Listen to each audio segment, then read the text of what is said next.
Hello everyone.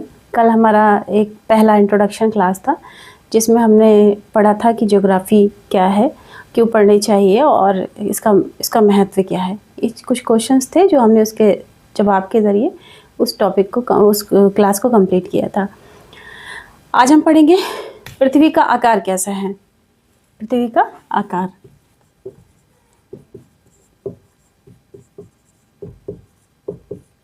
पृथ्वी का आकार, ठीक है। बहुत से लोग कहते हैं, सभी लोग जानते हैं कि पृथ्वी गोल है, दुनिया गोल है। सभी डायलॉग भी बोलते हैं कि दुनिया गोल है। कोई भी कहता है कि किसी आम इंसान से पूछो वो यही समझता है दुनिया गोल है। पर क्या आपको लगता है कि दुनिया गोल होगी? कोई भी चीज़ गोल है तो क्या लगता है कि पृथ्वी के अंदर इतने समुद्र, पहाड़, ऊंचे ऊंचे पहाड़ हैं, गहरे गड्ढे हैं, इतनी मरियाना ट्रेंच खाई जैसी खाई है और समुद्र है, पानी है, कहीं धंसा हुआ है, कहीं उठा हुआ है। क्या लगता है आपको कि ये चीज़ पृथ्वी गोल होगी?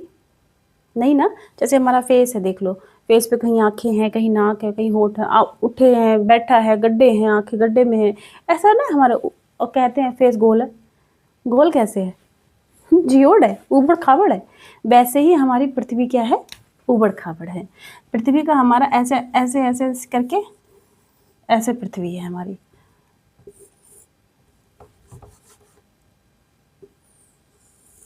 ठीक है, ये हमारी पृथ्वी क्या है? ऊबड़ खाबड़।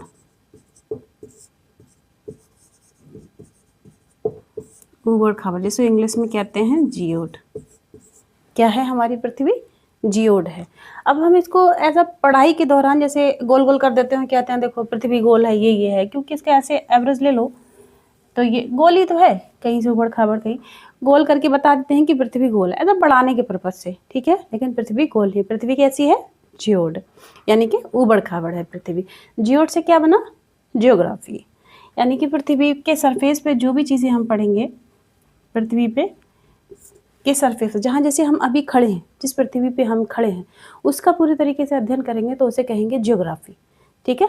और पृथ्वी के खोद के नीचे पढ़ेंगे, अगर हम पृथ्वी को खोद के अगर नीचे का पढ़ेंगे तो उसे हम कहते हैं जियोलॉजी, ठीक है। मैं लिखती जा रही हूँ, आप समझ लोगे। जियोग्राफी यानी कि भूगोल। पृथ्वी के सरफेस को हम पढ़ेंगे, वो होगा भूगोल, ठीक है, जियोग्राफी। और अगर हम पृथ्वी को खोद कर पढ़ेंगे, पृथ्वी को खोद के जमीन के अंदर का कुछ पढ़ेंगे, उसे हम कहते हैं जियोलॉजी। जियोलॉजी यानी कि भूगर्भ विज्ञान, ठीक है, भूगर्भ विज्ञान। और अगर हम पृथ्वी के ऊपर देख रहे हैं, आसमान की साइड देख के कहते हैं कि हमें ब्रह्मांड के बारे में पढ़ना है, तो उसे हम कहते हैं एस्ट्रोनॉमी। एस्ट्रोनॉमी यानी कि खगोल विज्ञान, ठीक है। तो हमें ये पता चल गया कि पृथ्वी का आकार कैसा है, जियोड है, पृथ्वी ऊबड़ खाबड़ है। और हमें ये पता चल गया कि पृथ्वी पे जहाँ हम खड़े हैं अगर उसका अध्ययन करते हैं तो उसे कहते हैं जियोग्राफी। पृथ्वी का खोद के अध्ययन करते हैं तो उसे कहते हैं जियोलॉजी। और अगर आसमान की तरफ देख के जिस चीज़ के बारे में पढ़ो, चाहे वह सूरज हो, चांद हो, सितारे हो, जिस चीज़ के बारे में भी पढ़ो, ग्रह हो, उसके बारे में पढ़ो, वो आता है आपका क्या कहते हैं? एस्ट्रोनॉमी में, ठीक है। एस्ट्रोलॉजी नहीं, एस्ट्रोनॉमी। एस्ट्रोलॉजी क्या होता है? ज्योतिष, जिसमें ज्योतिष वगैरह का काम करते हैं ना, एस्ट्रोटॉक वगैरह आप नाम भी सुने होंगे, तो उसमें ज्योतिष वगैरह का काम, ये एस्ट्रोनॉमी है, ठीक है। तो वैसे तो सारे टॉपिक इम्पोर्टेंट हैं, लेकिन सबसे इम्पोर्टेंट बड़ा टॉपिक जो है वो है ज्योग्राफी। वो आपका है ज्योग्राफी। और बहुत बड़ा है, बहुत ब्रॉड है, बहुत लॉन्ग टाइम लगता है। अगर मैं पहले आपको ज्योग्राफी पढ़ा देती हूँ तो फिर कन्फ्यूज़न हो जाएगा कि अब टोपोग्राफी भी होता है एक टॉपिक। टोपोग्राफी बहुत से होते हैं। हम पढ़ते हैं एस्ट्रोनॉमी, एस्ट्रोनॉमी के बाद पढ़ते हैं टोपोग्राफी, टोपोग्राफी के बाद जियोलॉजी, जियोलॉजी के बाद हम 4th नंबर पे पढ़ेंगे जियोग्राफी, जो कि डिटेल में लेके चलेंगे। लंबा टॉपिक है, काफ़ी टाइम लगेगा, ठीक है। ओशिनियोग्राफी भी आता है, समुद्र विज्ञान, समुद्र के बारे में भी पढ़ेंगे, ठीक है। तो आज हम पढ़ते हैं, आज हम शुरू करते हैं एस्ट्रोनॉमी।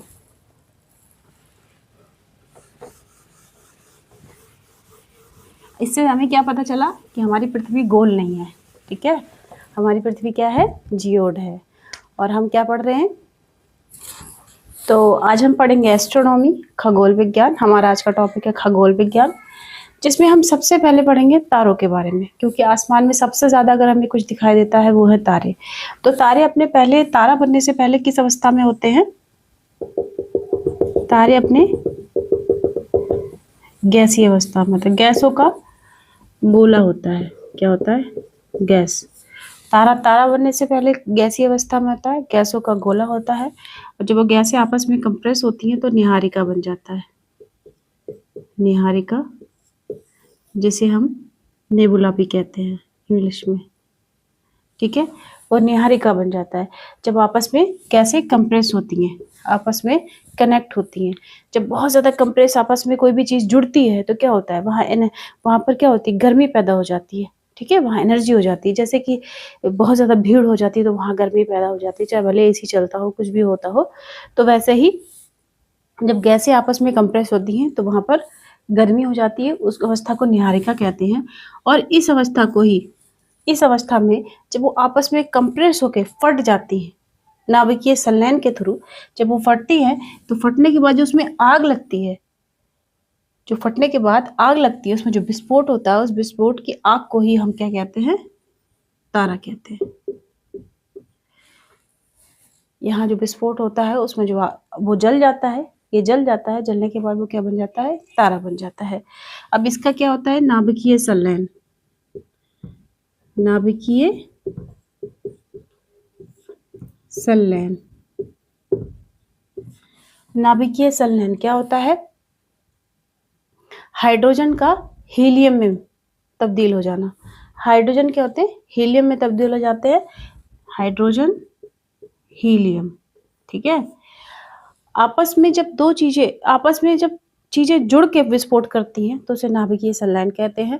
आपस में दूर जाके जो चीजें विस्फोट करती हैं, मतलब टूट के जो चीजें विस्फोट करती हैं, उसे नाभिकीय विखंडन कहते हैं। तो तारे में क्या, तारा किसके थ्रू बनता है? नाभिकीय संलयन के थ्रू बनता है, ठीक है। यहाँ हमारा तारा बन गया।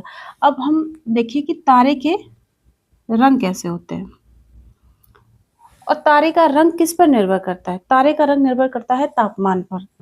तारों का रंग किस पर निर्भर करता है? तापमान पर, ठीक है। सबसे अधिक तापमान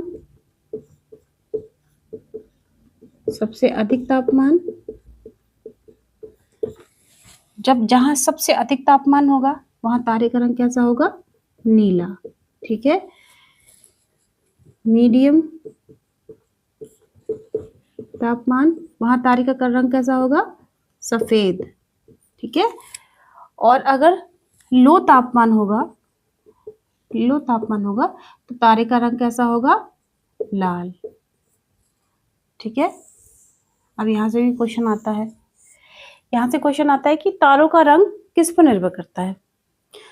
तो तारों का रंग निर्भर करता है तापमान पर। जितना अधिक तापमान उसके अकॉर्डिंग नीला रंग, और अगर मीडियम तापमान तो सफेद रंग, और लो तापमान तो लाल रंग, ठीक है। अब यहाँ तारा बन के तैयार हो गया, तारा बन गया तो अब उसकी बुढ़ापे की उम्र भी आएगी। कोई भी चीज़ दुनिया में बनी है उसकी समाप्ति तो है ही, कुछ भी बना, ये दुनिया भी बनी है तो उसका एक समाप्ति तो है ही। तो अब तारे का क्या होता है? तारे का एक टाइम पीरियड जो होता है वो होता है 10 अरब साल। टाइम पीरियड बनने से मरने तक का 10 अरब साल। यहाँ तारा बन के तैयार हो गया। अब क्या है कि अब ये अपनी अवस्था को, यहाँ क्या होगा, इसका फ्यूल कम होने लगेगा। जब इसका फ्यूल कम होगा क्या बन जाएगा? ये फ्यूल कम होने के बाद ये बन जाएगा लाल दानव। ये कौन सी अवस्था है? ये अवस्था होती है बुढ़ापे की अवस्था। बुढ़ापे की अवस्था, ठीक है। अभी यहाँ ये फिनिश नहीं हुआ है पूरी तरीके से, बस उस कंडीशन में आ गया है जहां इसका फ्यूल एनर्जी कम होने लगी है, ठीक है। अब क्या होता है कि जब फ्यूल एनर्जी किसी चीज की कम हो जाती है उसके बाद और एनर्जी कम हो जाती है, उसके बाद रुकता थोड़ी है। इंसान जवान होता है, बचपन होता है, बचपन से जवान होता है, जवान से बूढ़ा होता है, बूढ़ा होकर मर जाता है। ऐसे ही इस अवस्था में आ गया ये लाल दानव। तो सारे तारों को इस अवस्था में तो आना ही आना है, लाल दानव अवस्था में। अब सारे तारों को लाल दानव अवस्था में आता है। तारों का अपना प्रकाश होता है, अपनी ऊष्मा होती है। ठीक है, सारे तारों का अपना प्रकाश अपनी ऊष्मा, जिसका अपना प्रकाश अपनी ऊष्मा है वही तारा है, और जिसका अपना प्रकाश अपनी ऊष्मा नहीं है वो तारा नहीं है।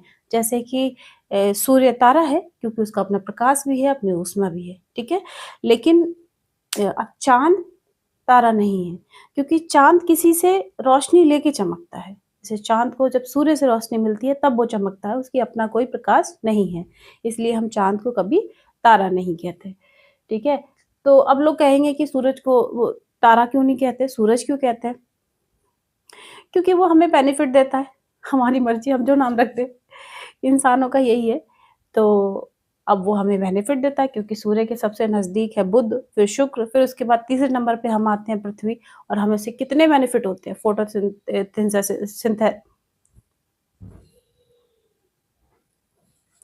सूर्य से हमें कितना कुछ मिलता है इस दुनिया पे सूर्य से हमें प्रकाश संश्लेषण मिलता है। प्रकाश संश्लेषण खत्म, सूर्य खत्म, प्रकाश संश्लेषण खत्म, प्रकाश संश्लेषण खत्म, तो ऑक्सीजन खत्म, ऑक्सीजन के बिना दुनिया खत्म। है नहीं, ऑक्सीजन नहीं तो कुछ नहीं। कितने दिन हम सर्वाइव कर सकते हैं बिना ऑक्सीजन के? नहीं कर सकते ना। कोरोना काल में देखा था कितने दिन सर्वाइव कर पा रहे थे, कितने लोग मरे थे ऑक्सीजन के बिना, और जो हमें नेचुरल ऑक्सीजन मिल रही है उसका तो हम शुक्रिया भी अदा नहीं करते, भूल जाते हैं। खैर, आते हैं तारों पे। तो अब सारे तारों को क्या है, लाल दानव तो बनता है। इनकी उम्र कितनी होती है? 10 अरब साल जो इनकी उम्र होती है। अब लाल दानव से तारे क्या होते हैं, दो अवस्थाओं में जाते हैं।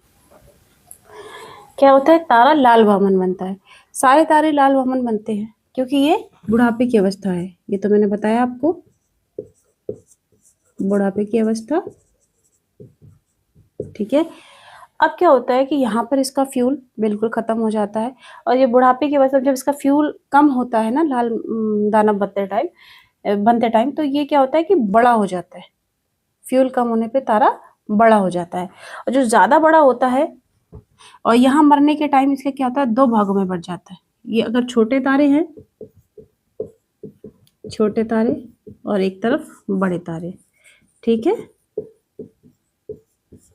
छोटे तारे हैं तो छोटे तारे का जब फ्यूल खत्म होता है तो उसको कहते हैं श्वेत वामन। श्वेत वामन ये वो तारा है जो आखिरी बार चमकता है, आखिरी बार चमकता है। और इसके बाद जब इसका फ्यूल खत्म होता है तो ये क्या बन जाता है, काला वामन, और यहाँ ये समाप्त हो जाता है। इस तरीके से तारे का जीवन समाप्त हो गया। ठीक है, और इसको हम श्वेत वामन का एक नाम है जिसे हम जीवाश्म तारा भी कहते हैं। ठीक है, फॉसिल स्टार, जीवाश्म तारा भी कहते हैं। अब इधर आइए, हम ये बड़े तारों की तरफ। जो बड़े तारे होते हैं उनके बीच में एनर्जी होती है, जब उनमें विस्फोट होता है तो वो कई न्यूट्रॉनों में टूट जाते हैं। जो बड़े तारे होते हैं उसे हम क्या कहते हैं, अभिनव तारा। अभिनव तारा जिसे हम कहते हैं सुपरनोवा, और ये विस्फोटक तारा भी ब्रह्मांड में कहलाया जाता है, विस्फोटक तारा। अभिनव तारा को सुपरनोवा तारा भी कहते हैं। सुपरनोवा तारा जो है वो विस्फोटक तारा भी कहलाता है। ऐसे क्वेश्चन आ जाए कि कौन से तारे को अभिनव तारा कहते हैं। अभिनव तारे को और किस नाम से जाना जाता है, तो विस्फोटक तारे के नाम से भी जाना जाता है। ऐसे आप मतलब 3 तरीके से पढ़ना, सुपरनोवा अभिनव तारे को कहते हैं, अभिनव तारे को सुपरनोवा कहते हैं, अभिनव तारे को विस्फोटक तारा कहते हैं। ठीक है, अब जब इसमें ब्लास्ट होता है, जब इसमें विस्फोट होता है तो क्या होता है, बनता है न्यूट्रॉन तारा।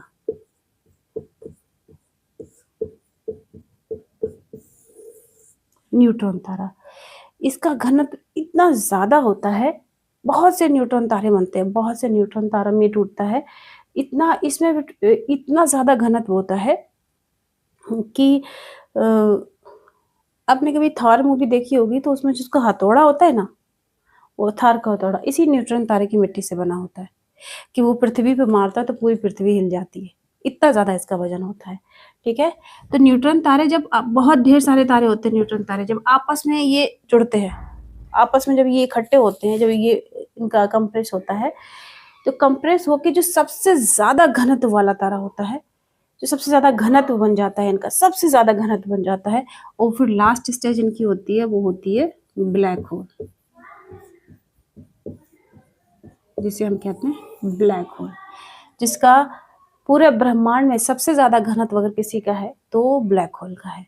ठीक है, तो छोटे तारे की समाप्ति किधर हो गई? काले ब्रह्मंड के थ्रू, और बड़े तारे की समाप्ति किधर हो गई? ब्लैक होल यानी कि काला छिद्र, जिसे हम कृष्ण छिद्र भी कहते हैं, कृष्ण छिद्र के नाम से भी जानते हैं। तो इस तरीके से हमारी ये तारों की क्लास आज इतनी ही रखते हैं। नेक्स्ट क्लास हम कल देखते हैं, ठीक है। और आप इसको कल मैं दोबारा से रिवाइज करा दूंगी एक बार, और फर्स्ट क्लास है तो मुझे पढ़ाने में शायद हो सकता है गलतियाँ हों, और उनको आप देखिएगा, अगर मुझे सुधार करने का कोई मतलब सुझाव दे सकते हैं आप तो अच्छे से दीजिएगा, क्योंकि मैं भी अभी सीख रही हूँ, पढ़ रही हूँ, तो मुझे लगता है कि मैं एकदम से परफेक्ट टीचर नहीं बन जाऊँगी, धीरे धीरे पढ़ाते पढ़ाते बनूंगी। तो मैं आप सब लोग मुझसे जुड़ के मेरी कमियों को मुझे बताएं ताकि मैं उनमें सुधार कर सकूँ। Thank you so much.